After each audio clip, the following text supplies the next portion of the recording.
Community Cats podcast. Ready? Let's go. Hey everyone, I have an announcement to make. As of November 1st, the Community Cats podcast is going to go to 3 days a week, providing great content and stories about incredible people helping cats in their communities. We just passed 100 episodes, and now we want to work on developing our Cat Academy and wrapping up our Community Cats Grants program. This show is for you, so please share your thoughts, ideas, comments, and guest ideas. If you want me to go back to 5 shows a week, just let me know. I'm happy to serve.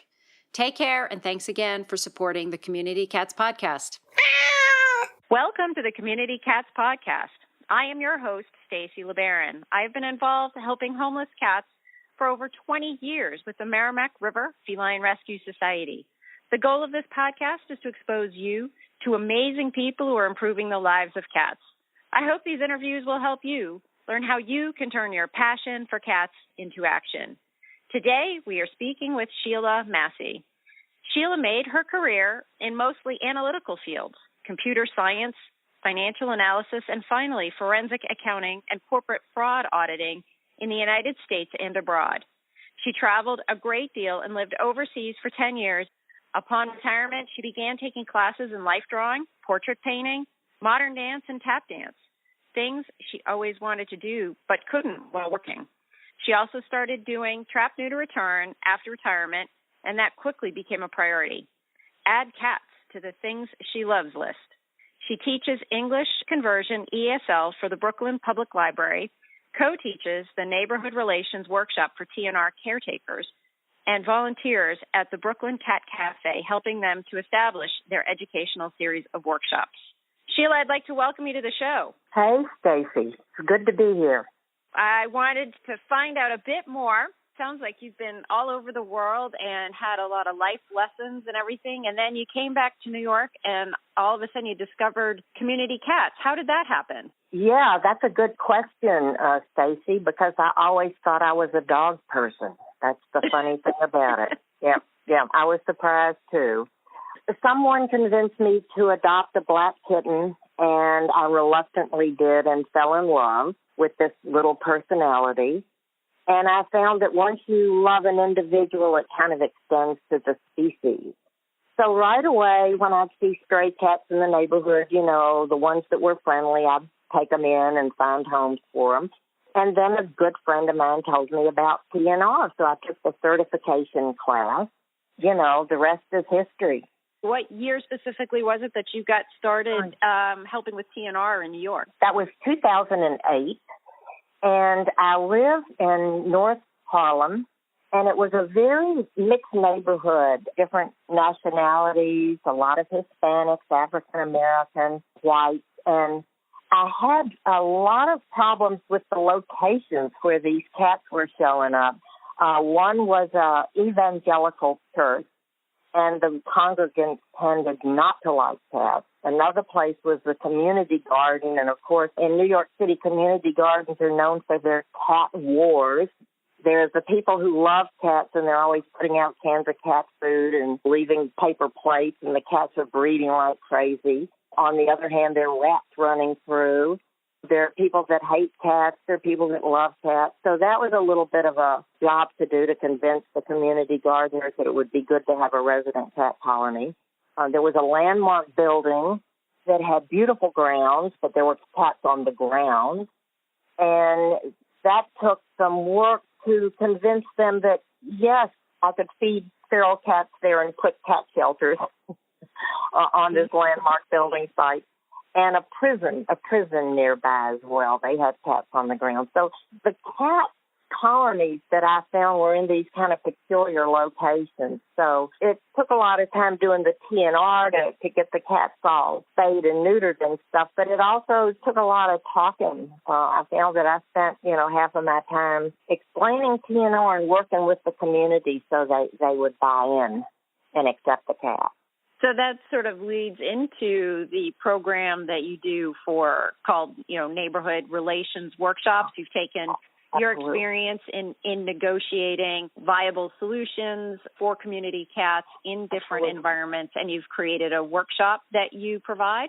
Well, it's the Mayor's Alliance. They had the workshop, and then they invited me to co-teach because I'd had so many difficult locations in terms of getting buy-in by the community. So I co-teach this workshop and have added my own particular tips to the workshop in terms of how I got the community on board. And eventually, my goal was, and it worked, was to get more and more of the community members not only accepting the cats but helping me, because my philosophy has always been they need a deep bench.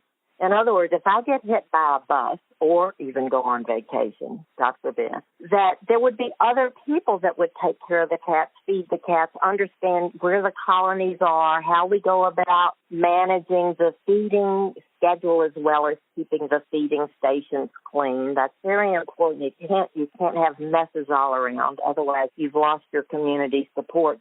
So that was what I worked on, getting positive buy-in to where people actually got involved. And that has worked beautifully. People have turned from cat haters or being indifferent to, oh my God, there's these prison guards that are absolutely gaga over the cats now.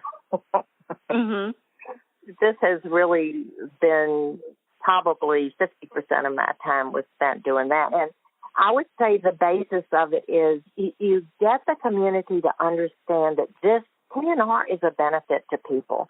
I try not to sound or come across too much like, oh, my God, I love cats, because not everybody does love cats.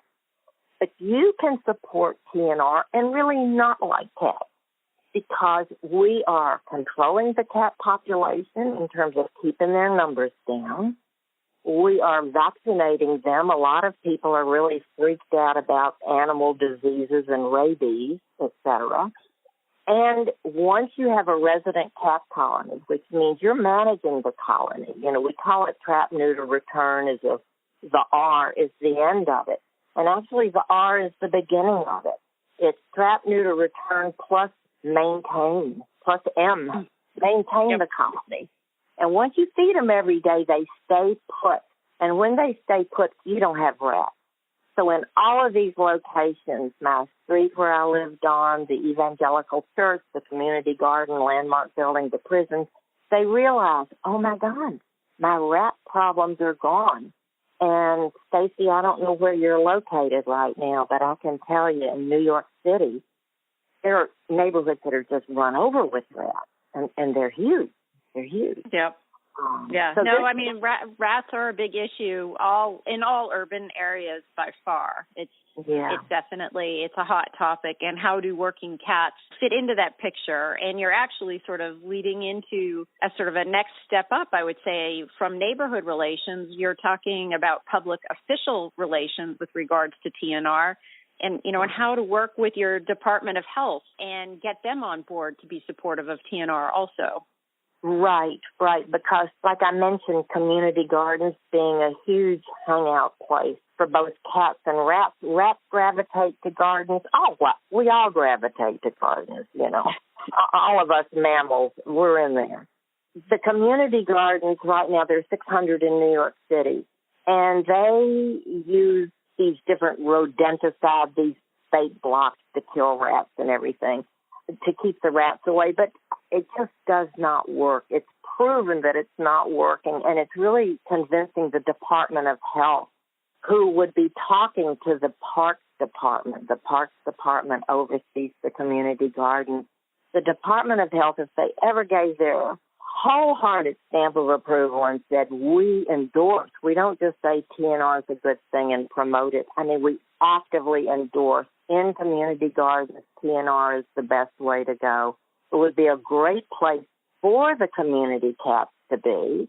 Naturally, they're wandering through, they're living there, they're breeding there in a lot of gardens, making a big mess. If the Department of Health were ever to endorse that, we'd have 600 community gardens. It would be wonderful places where resident colonies could stay. It would keep the rats away. It would enable the gardeners to hang out in the gardens at night, have evening events, have evening parties. It would be such a crucial step. And right now the Department of Health is basically saying on their website, it's a myth. cats keep rats away or cats deter rats. Well, it's not a myth. It's not a myth at all, and I feel like it's a disservice to the people of New York City not to tell them this is one more tool they have to manage the rat population, which is horrendous in some areas. So we need the Department of Health backing, and I've made a couple of approaches, and I haven't stopped yet, but I just feel like that's going to really make a dent in the cat population. We need large-scale support from New York City government in a very positive way. Positive as an activist. Right now, is the law on the books supports TNR, so in a passive kind of way, yeah, they're behind us. But in terms of active support, they could do a lot more. And I feel like that's the next step, to make the big dent in the cat population. And really get it ingrained in the political culture, making sure that this is out there. It's not just on the books, on the paperwork that's on the shelf, but making sure that the officials and all the communications departments, they have this option as a forefront recommendation. As a forefront recommendation. And, I really am using the rat lever to get this point across. This is nature's solution. Hey, there was something in the newspaper last week. The big convention center in New York City, Jacob Javits, it's a huge convention center. They had a huge rat problem. They were spending so much of their budget, too much, on extermination. They approached the Feral Cat Initiative and said, we need feral cats. And they are happy. They recognized it. Boom. They got it. So they brought cats in. We have a colony there now, and they're considered working cats. This is nature's solution, and they're using it effectively. It's a fabulous thing. That's excellent. That's just, it is excellent. That's obviously it's a leading location for lots of events, and it's wonderful to have a business like that be supportive of a working cats model. And now let's take a moment to listen to a few words from our sponsors. Accidental Exiles by Bruce Perry. Jesse McAllister, a young Texan and Iraq war vet, escapes to Europe where he seeks a new direction and to heal his desert wounds. Wandering the streets of Ascona, Switzerland, he meets and falls in love with a beautiful Italian waitress named Sonia Altarelli. Since the horrors of combat he encountered with a boyhood friend, Jesse will have nothing more to do with war. This story is his farewell to arms. Check out Accidental Exiles on Amazon.com today. Are you starting to think about that special holiday gift? Why not give the gift of a Community Cats Podcast branded t-shirt, coffee mug, bag, or other item? This is the perfect way to spread the word about helping community cats. The proceeds from the sales will go to support the Community Cats Podcast and the Community Cats Grants Program, which helps small groups grow their fundraising programs to be able to fund more spay-neuter programs for free-roaming cats. Go to www.communitycatspodcast.com and click on our shop button in the menu bar today to get that perfect community cat gift right now. Thank you, everybody, for supporting the show. New York City is obviously, it's a huge city. And in our pre-show interview, you had mentioned that there's 6,000 certified folks that are certified to do trap, neuter, return. That number just boggles my mind. What is it like for free-roaming cats in the city? Are there still areas that there really aren't enough trapping resources? I feel like with 6,000 people, you could cover a lot, but the city is incredibly huge, too. Of those 6,000 trappers, are they all active or various levels, more like caretaking trappers, that kind of thing? Yep, voila, you hit the nail on the head. 6,000 certified people, many of them not active. I would say, with a little luck, maybe we have 2,000 that are active. And some of them, they've taken the certification class, but they end up doing more in terms of caretaking, but not the trapping. And there are several problems related to that. It could be because they are unsure about how to trap, even though we say we'll go out on a buddy system and help you with your first-time trapping. There's the problem with recovery. People have small apartments. A lot of people are reluctant to have a cat in a trap in their bathroom. although I found that to be a perfect holding space for a cat, even in a very small bathroom. A feral cat is really a perfect house guest. I guess I would like to leave all listeners. I mean, I've never had such a great house guest as a feral cat quietly in a trap under a blanket, hoping I won't notice that he or she is there. But a lot of people are reluctant to do recovery, and apartments are small, and that tends to be a problem. They say, I can't recover in my apartment. And that one kind of baffles me, Stacy. I think that's the easiest part of the work is the recovery. Yeah. You know, there's a lot of talk about let's find an abandoned building, let's get the ASPCA helping us have a big recovery center and stuff, but that's just never gotten off the ground. So anyway, a lot of people just are not that active. So the cats, there are about 1 million cats. There may be, with luck, 2,000 people that are active. But it's hard to make a dent in that population. That's why we need, large-scale help from the New York City government in the form of just promotion, not in the form of city employees getting out there trapping cats. That's not what I'm saying. But it's really talking it up. Also, the ASPCA. They have wonderful advertising companies or facilities. Their promotions are just fabulous. You know, these ads that really get people on board to contributing to them. They could do some wonderful ads about cats being nature's solution to the rat problem. They could do some wonderful ads about male cats. You love your male cat, but you just can't take that eye-watering urine smell because it's laced with testosterone. Don't put your male cat out. Just take him to a clinic and snip, snip. Yep. The problem is solved. A lot of people don't realize that, and we end up finding a lot of male cats on the street once they reach puberty. And it's just, thank God, a lot of these cats are probably loved, but people just couldn't come home to that smell. And it's so easy to resolve. So I think we need large-scale help from big organizations. City and the ASPCA, using their advertising dollars, could really give us a boost. It's very interesting. When I run 2 mobile spay-neuter clinics in Massachusetts, and when your first cold snap of the weather, it's the time where we actually get the highest rate of male cats coming into the clinic because it's when people are bringing them in after they've been out all summer. And then they're realizing, wow, you don't smell so good, Cat. Oh, baby. Then, so, for people, they do go into some action for the,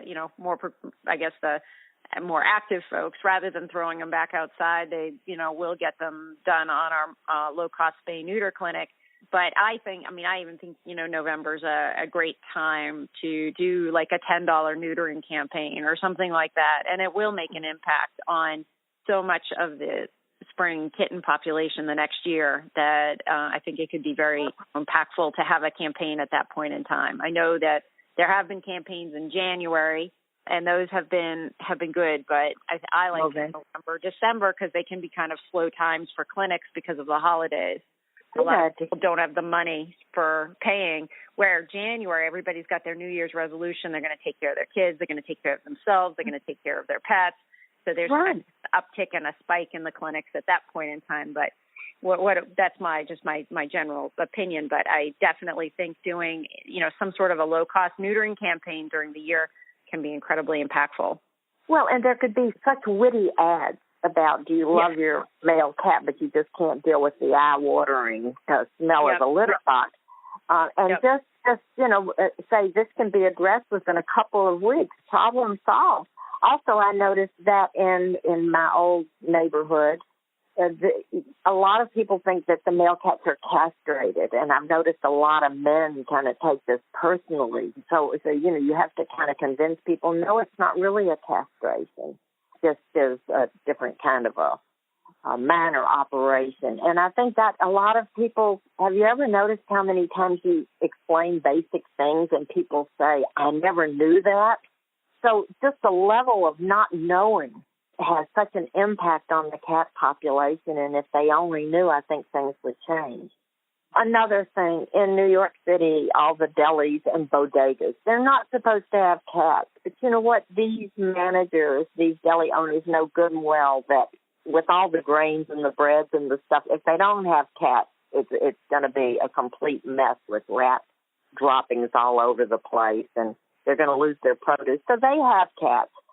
The Department of Health, of course, fines them for having a cat. And another issue with the Department of Health, when they get on board, is to say, okay, we will allow you to have bodega cats, but now we're going to fine you if the area is not clean, if the cats are not spayed and neutered, if you can't produce a certificate. In other words, get on board with this. You can still keep your revenue streams fining bodegas if you need to, but do it in terms of what works. We know the cats keep the mice and the rats away, so use your leverage to get the cats spayed and neutered and make sure that the area is clean where the cats live. That's simple. So, Sheila, if folks are interested in finding out more about your work and the work going on in New York, how would they find you? I think maybe the best way to know about, well, not me personally, but the cat colony, we have a Tumblr account, and it's the Morris Jumel Cat Tumblr account. That's Morris, Morris, Jumel, Jumel, Cat, CATS, Tumblr, and that talks about the history. It gives you an update on what's going on in the colony. It gives my email address, which is morrisjumelscat@gmail.com. That would be a great way to keep up with what we're doing. And the Brooklyn Cat Café. I'm volunteering there, helping their educational program. Any last quick little thoughts, Sheila, for our listeners? I've got a million quick thoughts. I guess we've covered a lot of it today. But, well, we have. We've covered an awful lot. Yeah, we have. About New York. And I can't tell you, I get quite a few questions about New York City and, what life is like for free-roaming cats, for community cats in New York City. And I want to thank you so much for joining us today and agreeing to be a guest on my show. And I really hope we'll be able to bring you back in the future so we can get an update on how things are going for the community cats. It was my pleasure, and thank you for what you're doing. It's really great. Thank you for listening to the Community Cats podcast. I would really appreciate it if you would go to iTunes and leave a review of the show. It will help spread the word to help more community cats.